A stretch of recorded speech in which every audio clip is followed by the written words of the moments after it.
आपके अपने YouTube channel work study class में आपका स्वागत है। अब नेक्स्ट पेपर आपका कक्षा 11वीं का हिंदी का 7 दिसंबर को है। ओके, अर्धवार्षिक परीक्षा का पेपर है। ओके, इसलिए मैं आपको लगातार तैयारी करा रहा हूँ। पार्ट 1 आ चुका है। ओके, जिसमें मैंने दोस्तों आपके काव्य खंड, गद्य खंड, बितान, व्यक्ति माध्यम, कवि परिचय, लेखक परिचय, आपके महत्वपूर्ण गद्यांश, पद्यांश की संदर्भ प्रसंग व्याख्या, ओके, ये सब मैंने आपको बता दी है पार्ट 1 में विद सॉल्यूशन के साथ। इसलिए पार्ट 1 जाकर जरूर देखिएगा। ओके, अभी तक आपने वीडियो नहीं देखी तो जाकर जरूर देखिएगा। डिस्क्रिप्शन में या पिन कमेंट में आपको वीडियो की लिंक मिल जाएगी। ओके, ये पार्ट 2 है। इस वीडियो में दोस्तों हम क्या है, व्याकरण संबंधी आपके सभी क्वेश्चन कवर कर लेंगे। ओके, व्याकरण संबंधी मतलब आपका काव्य बोध, भाषा बोध, आपके महत्वपूर्ण पत्र लेखन, निबंध लेखन, ये सब हम क्या है कवर कर लेंगे। वीडियो को ध्यान से अंत तक देखिएगा। ओके, चलिए स्टार्ट कर लेते हैं। तो सबसे पहले हम देखेंगे दोस्तों आपके व्याकरण में काव्यबोध से। काव्यबोध वाले टॉपिक से 2 नंबर क्वेश्चन आता है। ओके, इसमें आपको क्या है 7 से 8 क्वेश्चन इसमें आपको बताने वाला हूँ लगभग, तो इससे आपको 2 नंबर यहाँ से पक्के हो जाएंगे। ओके, पहला क्वेश्चन है स्थायी भाव संचारी भाव में अंतर लिखिए। तो ये आपका दिया हुआ है स्थायी भाव संचारी भाव में अंतर। इसी और इसका क्या है फास्टी ले लीजिए। ओके, संचारी भाव की संख्या कितनी है 33 है और स्थायी भाव की संख्या 10 है। ऑब्जेक्ट में पूछा जाता है, तैयार कर लीजिए। ओके, चलिए आगे देख लीजिए, आपका ये दिया हुआ है, इसकी थोड़ा आप ले लीजिए। ओके, आगे देख लेते हैं। आगे दोस्तों हमारा नेक्स्ट क्वेश्चन है रस की परिभाषा देते हुए उसके भेद लिखिए। ओके, तो देख लेते हैं। तो ये आपका दिया हुआ रस की परिभाषा और उसके भेद, तो इसका क्या है फास्टिंग थोड़ा आप लीजिए। आपकी दी है रस की परिभाषा की काव्य के पठन पाठन चिंतन एवं श्रवण के दर्शन से प्राप्त आनंद को रस कहते हैं और रस के आपके प्रकार दिए हुए, भेद दिए हुए 10, इससे जोड़ ले लीजिए। ओके, नेक्स्ट देख लेते हैं। नेक्स्ट दोस्तों हमारा क्वेश्चन है, नेक्स्ट दोस्तों क्वेश्चन है रोलाचंद की परिभाषा उदाहरण सहित लिखिए। ओके, चलिए इसे देख लेते हैं। ओके, तो उसकी आप परिभाषा और उदाहरण देख लीजिएगा। ओके, आपको गूगल पर मिल जाएगा। ओके, नेक्स्ट देख लीजिए। नेक्स्ट है वक्रोक्तिक अलंकार की परिभाषा उदाहरण सहित लिखिए। ओके, तो देख लेते हैं वक्रोक्तिक अलंकार की परिभाषा उदाहरण सहित। तो ये आपकी दी हुई परिभाषा से ईश्वर आप फास्ट ले लीजिए। ओके, और इसका उदाहरण भी आप तैयार कर लीजिए। ये आपका दिया है वक्रोक्तिक अलंकार की परिभाषा। ओके, उदाहरण भी आपको तैयार कर लेना है। ओके, अलग से इसमें उदाहरण नहीं दिया है तो आप देख लीजिएगा उदाहरण। ओके, आगे देख लेते हैं। आगे दोस्तों हमारा नेक्स्ट क्वेश्चन है दृष्टांत अलंकार की परिभाषा लिखिए। ओके, अब नया जी आपके जो टॉपिक है मतलब आपके सिलेबस में नया ये सब आए हैं। ओके, तो इसे आप देख लीजिएगा दृष्टांत अलंकार की परिभाषा और उदाहरण तैयार कर लीजिएगा। ओके, नेक्स्ट है वार्णिक व वर्णिक, मात्रिक व वर्णिक छंद में अंतर। ओके, तो ये आपका दिया है मात्रिक और वर्णिक छंद में अंतर, तो इसका क्या है सीन थोड़ा फास्ट ले लीजिए। ओके, ये आपका दिया है मात्रिक और वर्णिक छंद में अंतर। ओके, तो जितने अलंकार बता रहा हूँ सभी आप तैयार कर लीजिए क्योंकि आपके सभी सिलेबस में। ओके, तो आगे देख लेते हैं। आगे दोस्तों नेक्स्ट है मुक्तक छंद की परिभाषा उदाहरण से लिखिए, इसे भी आप देख लीजिएगा। ओके, नेक्स्ट है अभिधा शब्द शक्ति की परिभाषा उदाहरण से लिखिए। ओके, चलिए इसे भी देख लेते हैं। तो ये आपका दिया हुआ है अभिधा शब्द शक्ति की परिभाषा और उदाहरण। ओके, इस इसका क्या है फास्ट ले लीजिए। तो ये आपकी दी है अभिधा शब्द शक्ति की परिभाषा, तो देख लीजिए। ओके, और उदाहरण में दिया है जैसे बैल एक उपयोगी पशु है, सिंह जंगल में रहता है, ये सब से उदाहरण हो जाते हैं। ओके, आगे देख लेते हैं। आगे दोस्तों हमारा नेक्स्ट है शब्द शक्ति कैसे कहते हैं उसके भेदों के नाम लिखिए। ओके, चलिए इसे देख लेते हैं। जैसा सॉल्यूशन आपका ये दिया हुआ फास्टिंग और लीजिए शब्द शक्ति कैसे कहते हैं उसके आपको भेद बताने हैं। तो ये आपके दिए है शब्द शक्ति की परिभाषा, इसी से आप ले लीजिए कि शब्द के अर्थ को चलाने वाली शक्ति को शब्द शक्ति कहते हैं। ये आपका दिया हुआ है कि शब्द की शक्ति उसके अंतर्निहित अर्थ को क्या है व्यक्त करने का व्यापार है। ओके, तो यहाँ पे हो जाती परिभाषा आपके क्या है और ये भेद कितने होते हैं तो 3 भेद होते हैं। ओके, अभिधा, लक्षणा और व्यंजना, तो कंप्लीट हो जाता है। आगे देख लेते हैं। आगे नेक्स्ट है ओज गुण की परिभाषा व उदाहरण लिखिए। ओके, नेक्स्ट क्वेश्चन है माधुर्य गुण की परिभाषा व उदाहरण लिखिए। ओके, तो ये आपका दिया हुआ है ओज गुण की परिभाषा और उदाहरण, तो इसकी आप ले लीजिए। आपका दिया हुआ ओज गुण की परिभाषा उदाहरण, इसका क्या है फास्ट ले लीजिए। ओके, और इसके बाद है माधुर्य गुण की परिभाषा उदाहरण, तो ये आपका दिया है माधुर्य गुण की परिभाषा और उदाहरण। ओके, तो इस प्रकार से अपना कंप्लीट हो जाता है। चलिए आगे देख लेते हैं। नेक्स्ट है दोस्तों आपका लक्षणा और व्यंजना शब्द शक्ति में अंतर लिखिए। ओके, तो इसे देख ले। तो ये आपका दिया हुआ है लक्षणा और व्यंजना शब्द शक्ति में अंतर। ओके, अब लक्षणा और व्यंजना शब्द शक्ति की आपको क्या है जैसे आपको मैंने अभी अभिधा का आपको बता दिया है, तो आपकी 3 शब्द शक्ति होती है, लक्षणा आपका और फिर आपका हो जाता है अभिधा, लक्षणा और व्यंजना। ओके, तीनों की परिभाषा और उदाहरण तैयार कर लीजिएगा, तो आपसे इससे संबंधित कोई क्वेश्चन का आपसे बन जाओगे। अंतर में आपको केवल परिभाषा उदाहरण लिख देना, आपका अंतर बन जाएगा। ओके, कंप्लीट हो जाता है। चलिए आगे देख लेते हैं।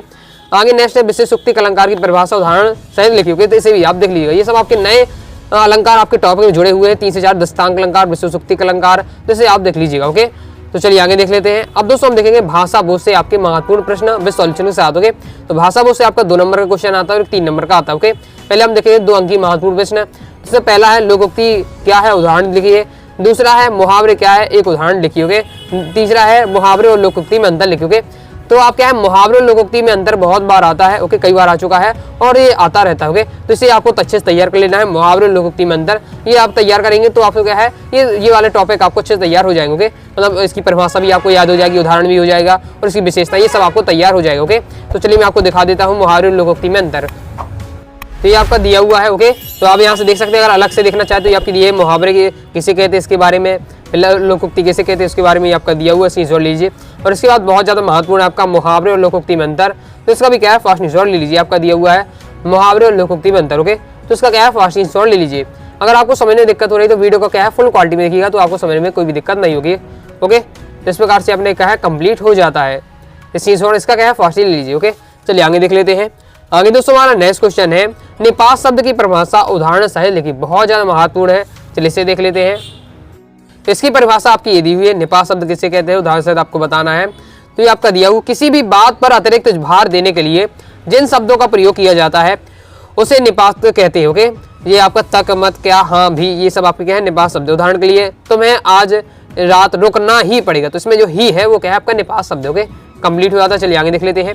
आगे दोस्तों नेक्स्ट क्वेश्चन है, क्षेत्रीय शब्द किसे कहते हैं उदाहरण सहित लिखिए। ओके, तो ये आपका दिया हुआ क्षेत्रीय शब्द किसे कहते हैं तो उदाहरण सहित लिखिए। तो उसका भी क्या है फास्ट स्क्रीनशॉट आप ले लीजिए। ओके, साथ ही तकनीकी शब्द किसे कहते हैं ये भी आप पढ़ लीजिए। ओके, तो स्क्रीनशॉट ले लीजिए क्षेत्रीय शब्द के बारे में, तकनीकी शब्द के बारे में। ओके, तो अपना कंप्लीट हो जाता है। चलिए आगे देख लेते हैं। अब दोस्तों हम देख लेते हैं आपके क्या है भाषाई बोध से 3 अंक का भी क्वेश्चन आता है, तो 3 अंक की महत्वपूर्ण प्रश्न। ओके, तो राष्ट्रभाषा की विशेषताएं लिखिए, राजभाषा की विशेषताएं लिखिए, राष्ट्रभाषा और राजभाषा में अंतर लिखिए। ओके, अंतर अक्सर आया करता है राष्ट्रभाषा और राजभाषा में, विशेषता भी पूछ लिए जाती है। ओके, चलिए मैं आपको उनका सॉल्यूशन दिखा देता हूँ। तो यहाँ पहले आपका दिया है कि राजभाषा किसे कहते हैं और क्या है आपको राजभाषा की आपको विशेषताएं बतानी। होगी, तो पहले आप देख लीजिए आपकी राष्ट्रभाषा की विशेषता। ओके, तो ये आपकी दी है राष्ट्रभाषा की विशेषता है, तो इसका स्क्रीनशॉट आप ले सकते हैं। ओके, ये आपकी पॉइंट वाइज पॉइंट दी हुई है राष्ट्रभाषा की विशेषता। ओके, इसके बाद दी है आपकी राजभाषा की विशेषता है, तो इसका भी स्क्रीनशॉट आप ले लीजिए। ओके, कंप्लीट हो जाता है। राष्ट्रभाषा और राजभाषा में अंतर किस प्रकार से लिखना है, तो ये आपका अंतर दिया हुआ है राष्ट्रभाषा और राजभाषा में अंतर, तो उसका क्या है फास्ट स्क्रीनशॉट आप ले लीजिए। आपके 2 पॉइंट यहाँ दिए हुए हैं, स्क्रीनशॉट ले लीजिए। ओके, इसके बाद आगे देख लेते हैं। इसके बाद आगे आपका ये तीसरा चौथा पॉइंट ये आपका दिया हुआ। ओके, तो आपको क्या है राष्ट्रभाषा राजभाषा के विशेषताएं ओके और साथ ही अंतर दोनों के तैयार कर लीजिएगा। ओके, कंप्लीट हो जाता है। चलिए आगे देख लेते हैं। आगे दोस्तों नेक्स्ट क्वेश्चन है भाव पल्लवन कीजिए। ओके, कोई भी आपको लाइन दे दी जाएगी उसको आपको भाव पल्लवन करने के लिए आता है। ओके, जैसे साहित्य समाज का दर्पण है। ओके, इस प्रकार से कोई भी आपको लाइन दे दी जाएगी तो उसका भाव पल्लवन आपको करना पड़ता है। एग्जाम्पल की मैं आपको बता देता हूँ, जैसे आपका ये दिया है साहित्य समाज का दर्पण है, तो आपको उसके विस्तार से आपको समझाना पड़ता है। ओके, फिर जैसे आपको लाइन दे दी जाए, अज्ञान सर्वज्ञ आदमी को पछाड़ता है पर क्रोध अंधा होता है। ओके, चरित्र सबसे बड़ा धन है, ऐसी आपको लाइन दी जाएगी, उसके बारे में आपको उसका अर्थ क्या है उस लाइन का ओके वो आपको समझाना पड़ता है 3 से 4 लाइन। ओके, तो ये सब दिया है। आज मर्यादाओं को फिर से पहचानना होगा, तो इस प्रकार की आपकी लाइन दे दी जाएगी। ओके, सब उन्नति का मूल धर्म है, सभी आप प्रैक्टिस कर लीजिएगा। ओके, इन्हीं में से आपका आ जाता है अक्सर। ओके, इस स्क्रीनशॉट ले लीजिए। ओके, कंप्लीट हो जाता है। आगे देख लेते हैं। आगे दोस्तों नेक्स्ट है निर्देशानुसार वाक्य परिवर्तन कीजिए। ओके, मतलब आपको ये वाक्य दिए हैं जो आपको निर्देश दिए हैं उसके अनुसार बदलना है। जैसे पहला है लुट्टन ढोलक को अपना गुरु मानता है। ओके, इसका आपको निषेध वाचक बनाना है, मतलब नहीं जोड़ना है, तो बस आपको डायरेक्ट आंसर लिख देना है लुट्टन ढोलक को अपना गुरु नहीं मानता है। ओके, तो ये आपका हो जाएगा। नेक्स्ट है ईमानदार व्यक्ति कभी झूठ नहीं बोलता, इसको आपको संकेत वाचक बनाना है। ओके, कैसे बन जाएगा, तो यह ईमानदार व्यक्ति कभी झूठ नहीं बोलता, बस यह लगा देना है क्योंकि संकेत करना। ओके, फिर नेक्स्ट है संदेह वाचक में गोपाल आज इंदौर गया, में आपको किस प्रकार से हो जाएगा संदेह में, तो आपको बना देना क्या गोपाल आज इंदौर गया, आपको करना है इसमें बस आपको केवल आगे लगा देना क्या, और ये आपको लगाना इस प्रकार से। ओके, जी चिन्ह लगाना है आपको क्या, फिर आपको लिख देना है गोपाल आज इंदौर गया। ओके, तो ये आपको बन जाएगा संदेह वाचक। तो ये प्रैक्टिस कर लीजिएगा, इस टाइप के आपके क्वेश्चन आते हैं। चलिए आगे देख लेते हैं। आगे दोस्तों हमारा नेक्स्ट क्वेश्चन है अपठित बोध। हो गए, तो आप पेपर में आपके अपठित बोध आएगा 3 नंबर का आएगा, जिसमें आपको गद्यांश दे दिया जाएगा, 3 क्वेश्चन आपसे पूछे जाएंगे और जिन 3 क्वेश्चन के आपको सॉल्यूशन लिखने होंगे, और तीनों क्वेश्चन के सॉल्यूशन कहाँ मिलेंगे, जो गद्यांश है उसी में आपके बीच में मिल जाएंगे। पढ़ के आप समझ लीजिए, तो इसमें कोई भी आपको दे दिया जाता है गद्यांश, ये आपको प्रैक्टिस से आपसे बन जाएगा। ओके, नेक्स्ट देख लीजिए। नेक्स्ट पत्र लेखन 4 नंबर का आने वाला है, कुछ मैं आपको महत्वपूर्ण पत्र लेखन बता रहा हूँ। ओके, तो पहला है अपने मित्र को हायर सेकेंडरी परीक्षा में प्रथम श्रेणी में उत्तीर्ण होने पर बधाई पत्र लिखिए। ये आपका इसका सॉल्यूशन आपका ये दिया हुआ है, स्क्रीनशॉट आप फास्ट ले लीजिए, ये आपका दिया हुआ। ओके, तो स्क्रीनशॉट इसका फास्ट ले लीजिए। तो ये इसके आगे चलिए देख लेते हैं। तो इसके आगे आपका ये दिया हुआ है, फास्ट स्क्रीनशॉट ले लीजिए। ओके, इस प्रकार से कंप्लीट हो जाता है। आगे देख लेते हैं। आगे दोस्तों हमारा नेक्स्ट है परीक्षा काल में ध्वनि विस्तारक यंत्रों को के बजाने पर रोक लगाने हेतु जिलाधीश को प्रार्थना पत्र दीजिए। ओके, चलिए इसे देख लेते हैं। तो इसका सॉल्यूशन आपका ये दिया हुआ है, इसका भी क्या है फास्ट स्क्रीनशॉट आप ले लीजिए। परीक्षा काल में ध्वनि विस्तारक यंत्रों पर रोक लगाने हेतु जिलाधीश को आपको पत्र लिखना है, तो ये आपका दिया हुआ पूरा सॉल्यूशन फास्ट स्क्रीनशॉट लीजिए। ओके, आप एक बार पहले अच्छे से पैटर्न समझ लीजिए, पैटर्न क्या होता है ये आपको अच्छे से पता होना चाहिए। फिर बीच में बस आपको क्या है अपनी समस्या बतानी है उसका। ओके, बस आपको ये इस प्रकार से लिखना पड़ता है, स्क्रीनशॉट ले लीजिए। ओके, कंप्लीट हो जाता है। आगे देख लेते हैं। आगे दोस्तों हमारे नेक्स्ट है प्रश्न है, अपने मित्र को वाद विवाद प्रतियोगिता में प्रथम आने पर एक बधाई पत्र लिखिए। चलिए इसे देख लेते हैं। ऐसा सॉल्यूशन आपका ये दिया हुआ है, तो इसका क्या है, फास्ट आंसर ले लीजिए। अपने मित्र को वो वाद विवाद प्रतियोगिता में प्रथम आने के लिए आपको एक बधाई पत्र लिखना, तो ये आपका दिया हुआ स्क्रीनशॉट आप ले लीजिए। ओके, तो इस प्रकार से अपने क्या है कंप्लीट हो जाता है।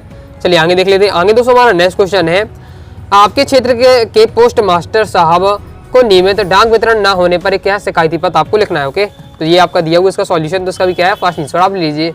ये आपका दिया हुआ, ओके, पढ़ लीजिएगा, समझ लीजिएगा, तो आपसे से बन जाएगा, कंप्लीट होता है। चलिए आगे देख लेते हैं। आगे नेक्स्ट देख ले, तो नेक्स्ट दोस्तों हमारा पत्र नगर पालिका अध्यक्ष को जल की अनियमित आपूर्ति के संबंध में शिकायती पत्र लिखना है, तो इसका सॉल्यूशन आपका ये दिया हुआ है। ओके, तो इसका भी क्या है, फास्ट आंसर आप ले लीजिए। आपका दिया हुआ जल की अनियमित आपूर्ति के संबंध में आपको पत्र बताया गया है, स्क्रीनशॉट इसका क्या है, फास्ट ही ले लीजिए। ओके, इस प्रकार से अपने कंप्लीट हो जाता है। चलिए आगे देख लेते हैं। अब दोस्तों हमारा बचता है निबंध लेखन। ओके, निबंध लेखन आपके पेपर में 4 नंबर का आता है। कोई भी एक टॉपिक दे दिया जाएगा जिसमें आपको 1 से 1.5 पेज लिखना है, ज्यादा नहीं लिखना है, 1 से 1.5 पेज लिखना है, क्योंकि 4 नंबर का। ओके, अब टॉपिक आपको कोई भी हो सकता है, जैसे विद्यार्थी जीवन में अनुशासन इंपॉर्टेंट है, प्रदूषण इंपॉर्टेंट है, साहित्य समाज है, नारी शिक्षा का महत्व, ये सब मैंने इंपॉर्टेंट आपको टॉपिक दिए। ओके, कोरोना का मुश्किल ही आ जाए, लेकिन यहाँ पे ये 4 टॉपिक, विद्यार्थी जीवन अनुशासन, प्रदूषण, साहित्य समाज, नारी शिक्षा का महत्व, ये सब आप टॉपिक तैयार कर लीजिएगा, 1 से 1.5 पेज। ओके, पढ़ लीजिएगा तो आपसे बन जाएगा। ओके, तो इसे आप अपनी तरफ से देख सकते हैं, बाकी मैं आपको टेलीग्राम पर शेयर कर दूंगा। ओके, इस प्रकार से दोस्तों मैंने आपको क्लास 11 के हिंदी के इंपॉर्टेंट क्वेश्चन बता दिए हैं। ओके, आई होप दोस्तों आपको वीडियो पसंद आएगी। वीडियो लाइक करके चैनल सब्सक्राइब जरूर करिएगा। कोई दोस्तों डाउट हो कमेंट बॉक्स में आप जरूर पूछ लीजिएगा। पार्ट 1 वाली वीडियो नहीं देखी, जाकर जरूर देखिएगा। ओके, और इसके बाद अब केवल आपके रह जाते हैं वस्तुनिष्ठ प्रश्न। ओके, तो वस्तुनिष्ठ प्रश्न चाहते हैं कमेंट बॉक्स में जरूर बताइएगा। ओके, और टेलीग्राम चैनल को ज्वाइन कर, टेलीग्राम चैनल को ज्वाइन कर लीजिएगा, व्हाट्सअप चैनल को ज्वाइन कर लीजिएगा, डिस्क्रिप्शन में आपको लिंक मिल जाएगी। ओके, तो मिलते हैं नेक्स्ट वीडियो में, तब तक के लिए बाय बाय।